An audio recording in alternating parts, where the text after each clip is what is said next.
Patuloy sa paghahanap ang mga rescue workers sa mga posibleng natrap sa gumuhong bahagi ng Aeon Mall matapos ang magnitude 7.1 na lindol sa Japan nitong Martes, July 28.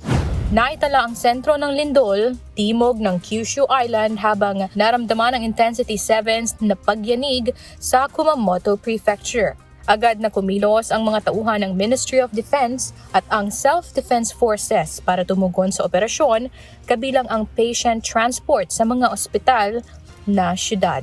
Nagsimula na rin ang mga sundalo sa pagbibigay ng maiinom na tubig sa mga apektadong residente. Bukod sa mga bahay, tulay at kalsada na nasira, nagtamo rin ng pinsala ang makasaysayang Kumamoto Castle na itinayo noon pang 1960. Nagtaas na ng tsunami warning ang Japan Meteorological Agency. Ayon sa mga otoridad, nasa 13 individual na ang naitalang nasawi habang mahigit 50 ang nasugatan.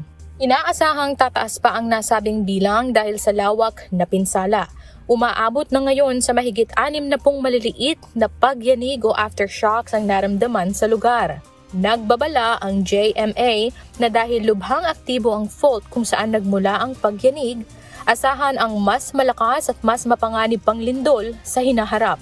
Tiniyak naman ni Prime Minister Sane Takaishi na prioridad ng pamahalaan ang kaligtasan ng mga mamamayan kaya't ipinag-utos nito ang agarang pagresponde sa lahat ng apektadong lugar.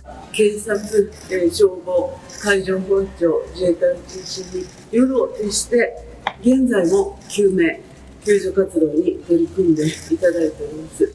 Maven Carizo, UNTV News and Rescue, Diyos ang aming sandigan, serbisyo publiko ang aming pinahahalagahan.